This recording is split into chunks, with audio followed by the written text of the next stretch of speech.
सततच्या मुसळधार पावसात सावटा ग्रामस्थांच्या मदतीला धावली अल अमान कमिटी। पूरग्रस्त कुटुंबांना रात्रीच्या जेवणाचे वाटप। डहाणू तालुक्यात गेल्या 3 दिवसांपासून सुरू असलेल्या मुसळधार पावसामुळे जनजीवन विस्कळीत झाले आहे। अनेक भागांमध्ये पाणी साचल्याने नागरिकांना मोठ्या अडचणींचा सामना करावा लागतोय। तालुक्यातील सावटा परिसरात अनेक घरांमध्ये पावसाचं पाणी शिरल्याने घरातील जीवनावश्यक वस्तूंचे नुकसान झाले आहे आणि या कठीण परिस्थितीत सामाजिक बांधिलकी जपत अल अमन कमिटीने तातडीनं मदतीचा हात पुढे केला आहे। ज्या कुटुंबाच्या घरात पाणी शिरून नुकसान झालेलं आहे अशा पूरग्रस्त कुटुंबांना कमिटीच्या वतीने रात्रीच्या जेवणाचे वाटप करण्यात आलं आहे।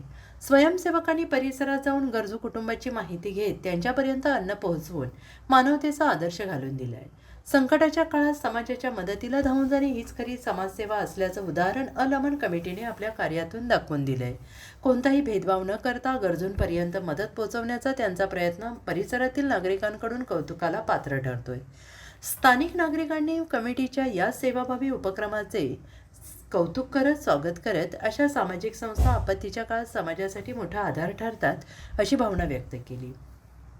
अनेक गरीब कुटुंबाचे स्वयंपाकाचे नियोजन विस्कळीत झालेल्या परिस्थितीत वेळेवर मिळालेल्या जेवणामुळे त्यांना मोठा दिलासा मिळाला आहे। संकटाच्या काळात दाखवलेली ही मानवतेची भावना समाजात एकोपा आणि सामाजिक उत्तरदायित्व अधिक दृढ करणारी ठरत असून अल अमन कमिटीच्या या सेवाभावी कार्याचे सर्व स्तरातून कौतुक होत आहे।